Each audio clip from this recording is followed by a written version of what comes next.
सिंध जे नाले वारे शाइर लेखक ऐं दानिश्वर काज़ी मक़सूद गुल जी अॼु 11वीं वरसी रतोदेरो में सिंधी अदबी संगत शाख रतोदेरो पारां शाह लतीफ़ पब्लिक लाइब्रेरी में मल्हाई पई वञे। हिन अदबी कॉन्फ्रेंस में सिंध जे नाले वारनि शाइरनि लेखकनि अदीबनि शिरकत कई आहे। वधीक उन्हनि सां ॻाल्हि ॿोल कयूं था त काज़ी मक़सूद गुल जी शख़्सियत खे हू कीअं था ॾिसनि। हुन खां वधीक हिन अदबी कॉन्फ्रेंस में शामिल शाइरनि अदीबनि दानिश्वरनि ऐं लेखकनि सां ॻाल्हि ॿोल कयूं था। काज़ी मक़सूद गुल जे बारे में उन्हनि जो छा चवणु आहे। मक़सूद गुल मुंहिंजो चाचा हुयो, न सिर्फ़ु चाचो हुयो पर रते देरे जो इल्मी अदबी ख़ानदान काज़ी अब्दुल्लाई कायल मरहूम जो ॿियो नंबर पुट, इल्मो अदब जो सरशार। असां उनखां इल्मी अदबी सिख्या त कोन एतिरी वरिती अथई, पर जेका असांजे ख़ानदान में हुन हिकिड़ो ॾीओ ॿारियो इल्म जो अदब जो, मां हुजां यासिर हुजे, असां उनखे बरक़रार रखियूं था अचूं ऐं अॻिते बि रखंदा ईंदासीं इंशाअल्लाह। काज़ी मक़सूद गुल जी जेका हीअ 11वीं वरसी आहे, इन में मुंहिंजी किताब जो महूरत बि थियो आहे सफ़र अज़ीम जो। उन लाइ मां सिंधी अदबी संगत शाख रते देरे जो थोराइतो आहियां, जिन मूंखे मान मथां कयो आहे। सभ खां पहिरियां तव्हांजी महिरबानी। अॼु जेको हीउ प्रोग्राम काज़ी मक़सूद गुल जे बारे में हिते वरसी जेका मल्हाई वञे पई, उन में जसो जे सिंधी अदबी शाख रतोदेरो ऐं सकाफ़त खाते जो डिप्टी डायरेक्टर असांजो मीर मुस्तफ़ा मीरानी साहब। काज़ी मक़सूद गुल वॾी शख़्सियत हुयो। हू पंहिंजे दौर में पंहिंजे दौर जो हिकिड़ो बादशाह रहियो। उन पंहिंजे दौर में जेके शयूं कयूं, ॿाराणो अदब, तहक़ीक़, मुहक़िक़, ऐं मूं वटि एतिरा लफ़्ज़ कोन्हनि जो मां हुनखे ट्रिब्यूट पेश कयां अॼु जे हिन ॾींहं ते। ऐं मां पंहिंजे हवाले सां चवंदुमि सकाफ़त खाते जे हवाले सां त असांखे साईं मिनिस्टर ज़ुल्फ़िकार शाह साहिब जन जूं हिदायतूं आहिनि त जिथे बि को बि प्रोग्राम कयो, बुक्स एग्ज़िबिशन आहे, को कल्चर प्रोग्राम आहे या जेको आहे सो पंहिंजो म्यूज़िकल प्रोग्राम आहे, त उते पहिरियां कंहिं अदीब सां उते रिहाण रचायो, जंहिंजी ही कड़ी आहे अॼु शुरूआत हितां थी आहे लाइब्रेरी खां। इनशाला इहो हर डिस्ट्रिक्ट में, तालुके में, ज़िले में जेको बि प्रोग्राम हूंदो त उते हीअ रिहाण बि ज़रूरु हूंदी। आदर साईं गुज़ारिश ई आहे त काज़ी मक़सूद गुल मुंहिंजो इंतिहाई प्यारो दोस्त हो। मां ईअं सम्झो त हुननि जे घर जो भाती हो। मूं काज़ी मक़सूद गुल खे कमु कंदे ॾिठो।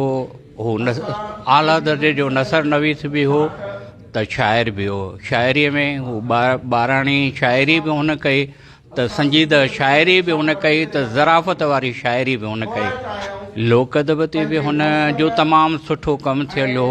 ऐं गच सारा किताब जेके आहिनि हुन जा सेड़िया ठहिया पिया हुआ, जेके छपजनि हा त निहायत ज़रूरी आहे। बहरहाल ॿाराणे अदब ते तर्जुमे निगारीअ में बि हुन जो तमामु सुठो कमु आहे। 2 किताब हुन जा तर्जुमो थियल कहाणियुनि जा छपियल आहिनि। ॿाराणे अदब ते हठीली हरणीअ जे नाले सां हुन जो किताबु छपियल आहे। उन खां अलावा सिंधी अदब जे ख़िदमत ख़ातिर हुन सिंधड़ी किताबी सिलसिलो नाले हिकिड़ो सिलसिलो जारी कयो। उन तहत 15-20 किताब हुन मुख़्तलिफ़ मौज़ूअनि ते छपिराया। हिकिड़ो रिसालो बि जारी कयो ऐं जेको उन ज़माने में वरी हथ सां उहो किताबत करे ऐं छाया कयो वेंदो हो। त बहरहाल रतदेर जे हवाले सां काज़ी मक़सूद गुल जूं तमामु वॾियूं ख़िदमतूं आहिनि। हू पंहिंजी ज़ात में हिकु यूनिवर्सिटी हो। महिरबानी साईं। मुंहिंजा काज़ी मक़सूद गुल साहब वाकई शाइर बि हो, अदीब बि हो, मुहक़िक़ बि हो, हिकु रहनुमा रहबर ऐं उस्ताद बि हो। हुन जो जेतिरो कमु आहे उहो सची पची हिकिड़े वॾे इदारे जेतिरो कमु आहे।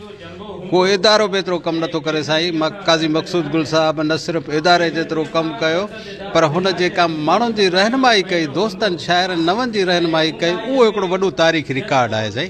मक़सूद गुल जो रते देरे में छा, पर सॼी सिंध में हिकिड़ो वॾो नाम आहे। रते देरे वारा त वॾा ख़ुशनसीब आहिनि जो उन्हनि जे शहर में हिकु अलमंज़र क़ाइमु हुई, जंहिंमें क्रीम अदीबनि जी रहे पई। हर हिकु जेको उन घर जो फ़र्द हो उहो सम्झो त क़ीमती लाल हो। मक़सूद गुल सिंध जे तमामु वॾनि शाइरनि में शामिलु थींदो ऐं क़ादिर कलाम शाइर हो ऐं उस्ताद शाइर हो। उन जे शहर खां को बि इनकार नथो करे सघे। काज़ी मक़सूद गुल हिकु अदीब बि हुयो, शाइर बि हुयो, उस्ताद बि हुयो।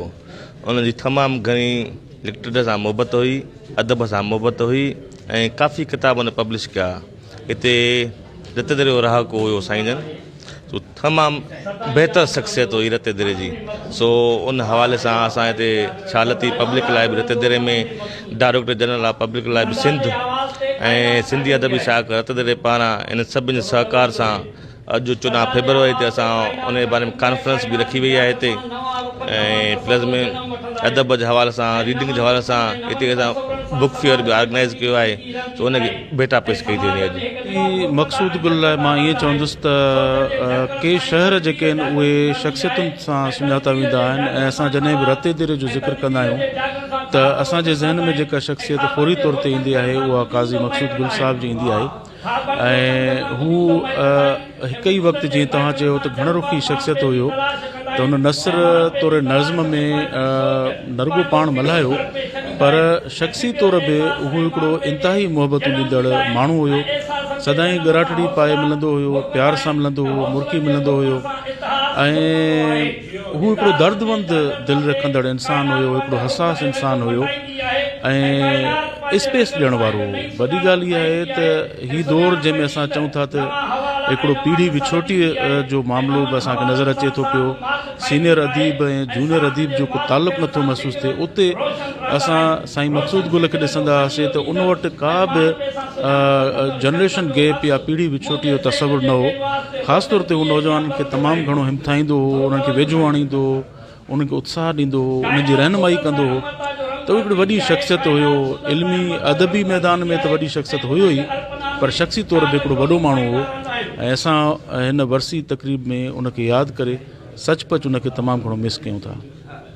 साईं मक़सूद गुल तव्हां पाण ई चयो त हिकु ई वक़्तु शाइर, अदीब, मुहक़िक़, लतीफ़ शुनास, सचियल शुनास हुयो, उस्ताद हुयो, पर मां ईअं चवां साईं मक़सूद गुल तमामु वॾो इंसान बि हुयो। तमामु वॾी इंसानियत हुन में हुई। नो डाउट सिंधी अदब जे हवाले सां हुजे, सिंधी तहक़ीक़ जे हवाले सां उनजो कमु हुजे। मां चवां थो सिंधी ॿाराणे अदब में जेतिरो कमु साईं मक़सूद गुल जो थियल आहे, एतिरो सॼी सिंध में कंहिंजो बि कमु कोन थियल आहे। साईं मक़सूद गुल सिंधी ॿाराणे अदब ते साईं मक़सूद गुल जा 30 जे लॻभॻि किताब पयल आहिनि, जंहिंमां हिकु ॿ किताब छपियल आहिनि, न त उनजो एतिरो मवाद आहे जेको 30 जे लॻभॻि किताबनि जो थी वेंदो आहे। जेकॾहिं उहो छपायो वञे थो तमामु वॾो कमु आहे सिंधी ॿाराणे अदब जो। साईं मक़सूद गुल मिर्ज़ा कलीज बेग आहे। जीअं मिर्ज़ा कलीज बेग 450 किताब सिंधी अदब खे ॾिना, ईअं ई जेकॾहिं साईं मक़सूद गुल जा किताब छपाया वञनि त 450 किताब उन्हनि जा बि थी वेंदा, एतिरो उनजो ज़ख़ीरो आहे। मां त ईअं चवां त साईं मक़सूद गुल सिंधी ॿाराणे अदब जो मिर्ज़ा कलीज बेग आहे, त हिन में को बि वधा न थींदो।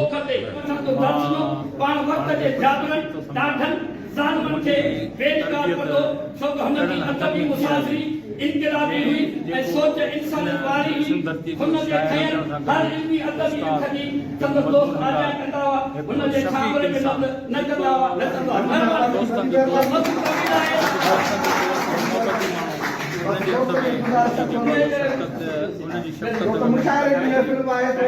तमामु माना असांजो नंढपण हिकिड़ो ख़ुशगवार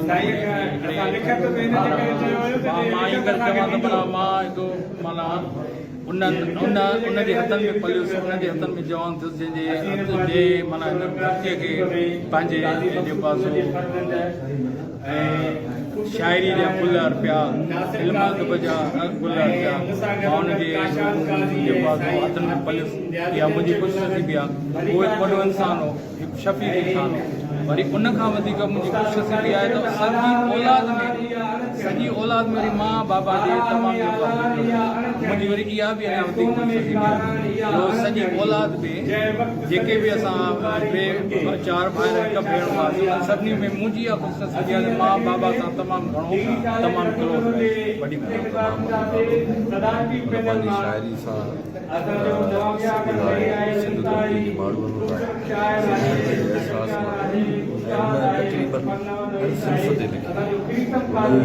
समाज जे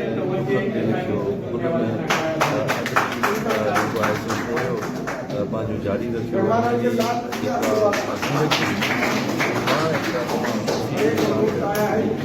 अॼु रतो देरे के दोस्तनि जी महिरबानी, सिंधी अदबी संगत शाख रतो देरे जी महिरबानी जो साईं मक़सूद गुल साहब खे यादि करण लाइ प्रोग्राम उन्हनि अरेंज कयो आहे।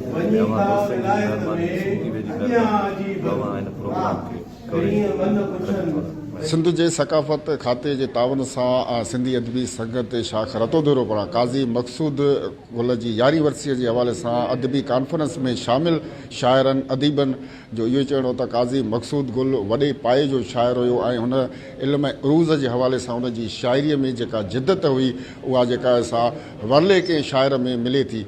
ऐं हर साल जीअं हिन साल बि काज़ी मक़सूद गुल खे जेको आहे सो लफ़्ज़नि सां भेटा ॾींदे जे हितां जे शाइरनि अदीबनि इहो मुतालबो पिणु कयो आहे त हुनजो जेतिरो मवाद ऐं किताब छपियल आहिनि उनखां वधीक हुनजो मवाद अणछपियल आहे, उन खे किताबनि जी सूरत में छपराए करे काज़ी मक़सूद गुल जे कलमी पोरे खे हमेशह लाइ अमर कयो वञे।